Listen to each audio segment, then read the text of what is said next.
안녕하세요. 비타민 V입니다. 본격 한국 남자 배우 유튜브 비타민 V 에피소드 44입니다.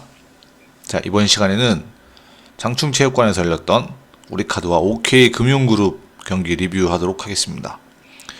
자, 경기는 OK금융그룹이 승점 3점을 확보하면서 1위로 또 치고 올라갔습니다. 여기 한번 살펴보도록 할게요. 1세트 일단은 OK가 조재성 레프트 카드를 또 꺼내들었어요.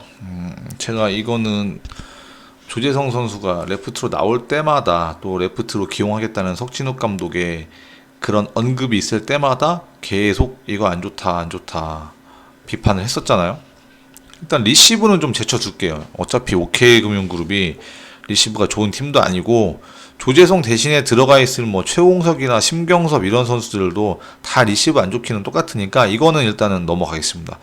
제가 조재성 레프트가 안 좋은 이유로 꼽는 이유는 꼽는 그런 항목이 몇 개가 있는데요. 첫째, 왼쪽에서 공격이 시원찮습니다. 그리고요, 수비가 너무 안 돼요. 이 선수가 왼쪽에서 해줘야 될 그런 수비가 있는데 이런 게 너무 안 좋습니다. 원체 이런 거에 대해서 면제를 받던 선수가 왼쪽에 들어와서 한다는 게 쉬운 일이 아니죠. 그럼 어디서 이득을 봐야 되냐면은 서브와 공격이거든요. 그런데 이제 공격은 왼쪽에서는 쉽지가 않고 서브는 서브 에이스라든가 상대 리시브를 강력하게 흔드는 그런 서브로 이득을 최대한 많이 봐야 된다는 건데, 이거는 다른 선수들이 들어왔을 때하고 한번 면밀하게 따져봐야 될 필요성이 있어요. 과연 심경섭이나 최용석 등이 들어왔을 때보다 조재성을 레프트로 기용했을 때 이득이 큰가? 이런 거에 대한 계산이 필요한 거죠. 1세트에서 좀 웃겼던 부분은 이 조재성이 왼쪽에서 안 되니까 펠리페를 잠시 빼고 그 자리에 전병선을 투입을 합니다. 그리고 전병선이 후위로 오면서 다시 펠리페하고 교체가 되는데, 이 과정에서 조재성을 그냥 라이트 공격을 시키고 포메이션이 이제 오른쪽에 있을 때 시키고 뭐 거기까지 좋습니다. 그런데 펠리페한테 파이프 공격을 시켜요. 물론 당연히 결과가 안 좋았죠. 조재성을 살리자고 펠리페를 이런 식으로 쓰는 거는 결국 손해가 더 크다는 거죠. 조재성만으로도 일단 심경섭이나 최용석에 비해 마이너스 요인이 있는데 그거에 추가로 펠리페까지 영향을 받는다. 그러면서 OK금융그룹이 1세트를 어렵게 갈 수밖에 없었죠. 결국 이거는 두 마리 토끼를 다 잡으려다가 둘 다 놓치는 그런 1세트였고요. 우리카드는 반대로 사실상 수비형 레프트로 활약을 해오던 류윤식이 공격을 좀 많이 성공을 시켰습니다. 다른 선수들 위주로 아마 블로커들이 쫓아가는 틈을 타서 운영을 잘한 결과도 있고, 또 자기한테 올라오는 그런 토스를 대부분 다 공격으로 성공시켰던 부분이 굉장히 좋았던 모습이에요. 근데 이 선수도 원래는 대한항공 시절까지는 제법 공격을 했던 선수잖아요. 그런데 삼성화재 오면서 신진집 감독이 아예 그냥 리시브 전용 그런 리시브 셔틀로 만들어버리는 그런 감이 많이 있습니다. 자, 저는 1세트는 펠리페 파이프밖에 기억이 안 나요. 이거는 정말 말이 안 되는 그런 공격이었고요. 2세트는 그래도 이제 조재성이 빠지고 최용석이 스타팅으로 나옵니다. 최용석도 사실은 리시브하기 좋은 선수는 아니에요. 그런데 이제 조재성보다는 좀 낫지 않겠냐, 그렇게 보는 거죠. 그런데 문제는 조재성이 들어왔을 때 송명근이 더 많은 리시브를 받아야 하는 그런 상황이 벌어졌습니다. 아무래도 리시브 그 커버리지가 좁다 보니까 송명근이 좀 더 넓게 가져가는 그런 영역이 있었고요. 이 때문에 조재성이 들어왔을 때는 송명근 공격 소화가 좀 줄어들어요. 오히려 공격 옵션에 있어서 송명근이 많은 부분을 좀 잘 해줬으면 좋겠는데 그게 줄어든다는 거죠. 그러니까 반대로 이제 최용석이 들어오면은 최용석 본인의 그 리시브 부담은 뭐 늘지 모르겠으나 OK금융그룹에서 지금 가장 경쟁력 있는 카드인 송명근이 그런 부담에서 좀 자유롭게 된다는 부분이 크고요. 또 최용석 본인도 또 공격에 있어서 또 일가견이 있는 선수지 않습니까? 최근 몇 시즌 동안 쭉 훑어보면은 올 시즌이 가장 몸 상태가 좋은 것 같아요. 그리고 또 이상한 거 안 시키니까 펠리페도 자기 몫만 열심히 잘하면 되고요. 그러니까 이제 제 몫을 해낼 수밖에 없고요. 최용석이 그나마 저는 좀 낫다고 봐요. 근데 우리 카드는 나경복 라이트가 이거는 좀 아닌 것 같아요. 자꾸 결정적인 또 범실이 나오죠.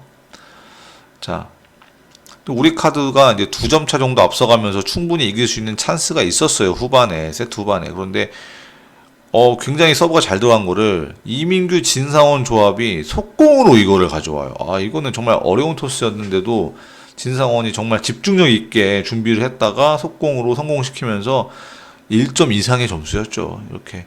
그렇게 다음에 또 펠리페 공격까지 합쳐가지고 동점 만들고.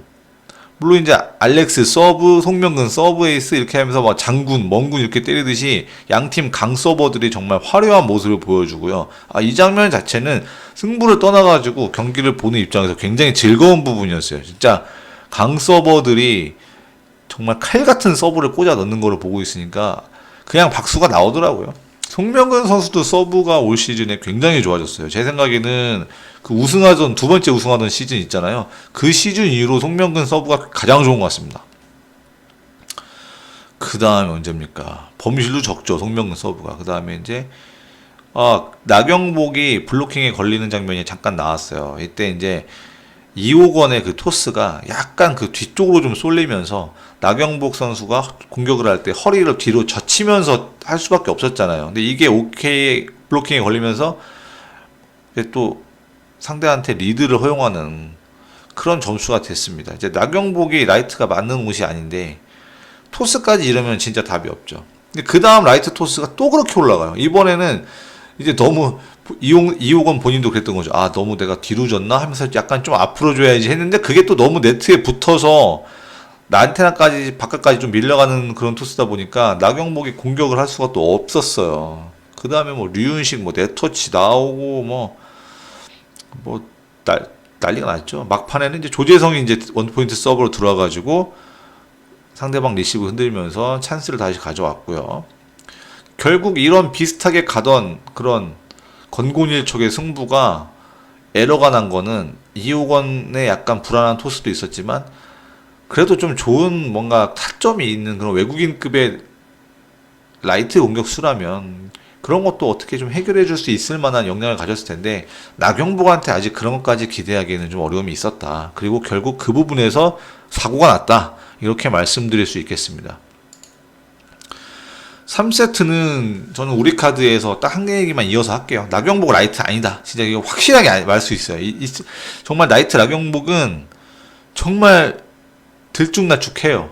물론 잘 되는 세트도 있긴 있죠. 그런데 잘 되는 세트보다 안 되는 세트가 훨씬 많아요.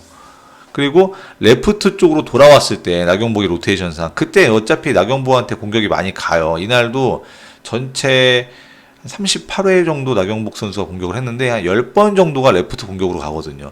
문제는 나경복이 왼쪽에 있을 때 오른쪽 공격을 잘 못 준다는 거예요. 알렉스 또한 레프트가 본 포지션이라서 오른쪽에서 그렇게 또 좋은 모습이 아니거든요. 그러니까 나경복이 레프트 전위에 있으면은 우리 카드 공격 옵션이 확 줄어듭니다. 그거는 OK도 알고 있더라고요. 오른쪽에서 나경복이 안 되니까 이럴 때는 이제 이호건은 또 결정적일 때 알렉스만 쳐다봐요. 혹은 또 라이트 공격수의 가장 중요한 공격 옵션 중에 하나가 뭡니까? 라이트 후위 공격 백어택이죠. 이게 3세트에 나경복이 3개인가 시도해가지고 다 성공을 못했어요. 그러니까 나경복이 또 후위에 있으면 이호건은 전혀 또 오른쪽을 못 주는 거예요. 자꾸 왼쪽으로만 공격을 주는 거죠. 거기다가 뭐 속공도 거의 안 쓰니까 이 팀은. 오케이 블로커들은 너무 맞기가 쉬워진 거예요.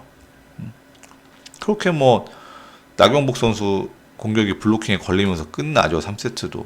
알렉스가 사실은 정말 왼쪽에서 좋은 모습을 많이 보였거든요. 3세트에. 본 컨디션은 거의 끌어올린 걸로 보입니다. 뭐 이게 100%라고 봐도 될 것 같아요.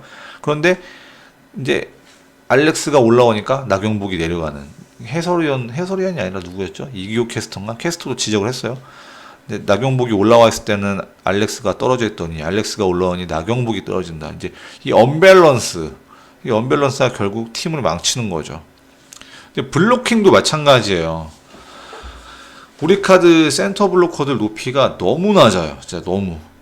강서브로 상대 리시브를 잘 흔들어 놨음에도 불구하고 이제 이민규가 굉장히 어택라인 근방쯤에만 있으면 이걸 쫓아가가지고 공격수에게 빨리 연결하는 게 굉장히 능하잖아요. 근데 그래도 이 정도는 블로커들이 쫓아갈 수 있어야 되는데 이 하석기 죄송합니다. 하현용, 최석기 이 두 선수의 블로커들 정말 문제 있었고요. 3세트에 유효 블록 딱 한 개 있습니다. 블로킹은 하나도 없고. 이 두 선수들이 해낸 게 말이죠. 그러니까 센터에서 역량도 굉장히 문제가 있다. 지금 박원빈, 진상호는 굉장히 잘 나가잖아요. 두 선수가. 근데 최석기, 하현용 너무 중량감이 떨어지죠. 비교했을 때. 3세트는 정리하자면 나경복 라이트에서 결국 사단이 났고, 나경복 라이트의 문제를 일으키니까 이호건도 왼쪽 위주로만 공격을 운영할 수밖에 없어서 결국 OK가 그런 블로커들, 너무 쉬워지는 블로커들 덕분에 결정적인 상황에서 점수를 따오면서 이길 수 있었다. 이렇게 정리할 수 있겠습니다. 4세트는요. 저는 이민규 세터의 일단 운영을 칭찬하고 싶어요. 토스. 리시브 안 좋습니다. OK금융그룹 지금 리시브 제가 정확히 순위는 제가 확인을 안 했는데 거의 바닥일 거예요. KB하고 둘이. 거의 바닥인데도 불구하고 이 팀이 왜 1위를 달리고 있냐. 리시브는요. 실패가 있고 부정확이 있고 정확이 있습니다. 정확은 세터가 전위 중앙에 있을 때 거의 뭐 한두 발짝 정도만 움직여도 충분히 받을 수 있을 정도로 가운데다 딱 띄워놓는 게 정확이고, 부정확은 그 이상 세터가 움직여야 됐을 때가 부정확으로 처리가 되고요. 실패는 서브 에이스를 헌납하면은 실패로 기록이 돼요. 그러니까 세터가 한 3발, 4발짝만 움직여도 리시브 부정확이고, 진짜 너무 많이 튀어나가서 그냥 어떻게 2단 처리해서 3단 연결해서 보낼 수밖에 없는 것도 부정확이에요. 그런데 OK의 리시브 부정확은 세터가 그래도 충분히 공격수한테 퀵오픈 내지는 라이트 백어택 토스를 줄 수 있을 정도로는 뛰어나요. 그러니까 똑같은 부정확이라고 하더라도 OK 리시버들의 부정확은 좀 더 그 수준이 다른 팀에 비해 좋다고 볼 수가 있는 거죠. 그러다 보니까 이민규 세터가 어택라인 한 중앙까지만 쫓아가가지고 양 날개로 굉장히 잘 찢어주는 그런 토스를 보여줬습니다. OK는 일단 그렇게 넘어가고, 우리 카드는 뭐 세터가 하승우로 처음 바뀐 것만 제외하면 똑같아요. 3세트는 알렉스가 분전하면서 정말 비슷하게 갈 수는 있었지만 이기지 못했죠. 이길 수 있는 찬스도 물론 있었지만요. 그런데 이제 뭐 알렉스도 쉽지 않았고, 4세트는 나경복이 후반에 뭐 블로킹 혼자서 4개 걸리면서 끝이 났습니다. 문제는 오른쪽에서 막히면서 부담을 갖는데 이렇게 자신감이 결여된 상태에서 나경복이 왼쪽 전위에 오자마자 이제 그쪽으로는 또 공격이 몰리니까 어렵게 갈 수밖에 없는 거고요. 우리 카드는 장지원 리베로가 또 이번 4세트에 스타팅으로 잠깐 나왔었잖아요. 이상호 리베로가 안 좋아요, 요즘에. 아무래도 이 4인 리시브 시스템에 적응을 잘 못하고 있고, 그거에 대한 폐해가 이상욱 리베로도 좀 입고 있지 않나, 좀 이런 조금 추측을 좀 하고 있고요. 장지원 리베로는 전반적으로 리시브는 좋은 편이었는데, 결정적일 때 그 긴 거 좀 길게 했던 게 다이렉트 밀어넣기로 점수를 주는 그런 빌미를 제공해서 분위기가 확 다운됐었어요. 그때 우리 카드가. 뭐 하승우, 이호건 이런 선수들의 저는 그 토스 퀄리티보다는 좀 운영의 어려움을 좀 꼽고 싶어요. 믿는 구석이 대부분의 팀들이 사실은 세터들이 가장 믿는 구석이 외국인 선수 아닙니까? 그런데 우리 카드는 알렉스를 결정적일 때 믿지를 못하고 오히려 이제 나경복 쪽으로 공이 갈 수밖에 없어요. 그런데 나경복이 오른쪽에서 해결을 못 해주니까 알렉스한테 보내고, 근데 알렉스는 몸 상태가 굉장히 100%로 올라온 거는 오늘 경기가 가장 최근이었다고 보이거든요. 그래서 그 전까지는 약간 어려움이 있었다. 그래서 이 팀이 왼쪽과 오른쪽 주공격수들 간의 그런 밸런스가 맞지 않은 가운데 두 선수들이 같이 잘해야 경기를 가져올 수 있지만 그렇지가 못하면서 세트를 내주고, 또 같이 잘하는 세트가 나오더라도 승부를 빨리 끝내지 못하고 길게 가져갈 수밖에 없었던 그런 어려움이 있었다고 봅니다. 아무래도 뭐 제가 말은 길게 하지만 요약하자면 나경복 라이트가 그냥 가장 문제인 것 같아요. 나경복이 오늘 이 경기에서 수행한 전체 공격 38번 중에 28번이 오른쪽입니다. 그중 여기가, 그런데 제가 계산을 해봤거든요, 일일이. 그랬더니 공격 성공한, 오른쪽에서 공격한 성공한 게 12개입니다. 근데 이 중에 블로킹에 걸린 것만 8개예요. 범실이 2개인가 3개가 나왔고, 이쯤 되면 마이너스가, 효율이 마이너스까지는 아니구나. 효율이 10%가 안 나옵니다. 주전 공격수의 공격 효율이 10% 미만으로 나온다면은 뭐 얘기가 끝났죠. 절대 이길 수가 없는 경기였습니다. 오케이는 좀 전에 말씀드렸다시피 이민규 세터의 그런 양날개로 쫙쫙 찢어주는 토스. 속공은 리시브가 너무 흔들려서 많이 쓰진 못했지만, 특히 4세트에 거의 못 썼죠. 2번인가? 그렇게밖에 쓰진 못했지만 양날개로 정말 쫙쫙 찢어주는 토스가 일품이었고요. 뭐 송명근이라든가 뭐 최용석이라든가 펠리페가 그걸 아주 잘 받아 먹으면서 좋은 경기 했다고 생각이 듭니다. 강팀으로 가는 그런 모습이 보여요. 자, 비타민 V는요 여기서 마무리하고요. 다음 시간에 현대캐피탈과 어디죠? 현대캐피탈과 KB 손해보험이죠. 이 경기로 찾아뵙도록 하겠습니다. 자, 감사합니다.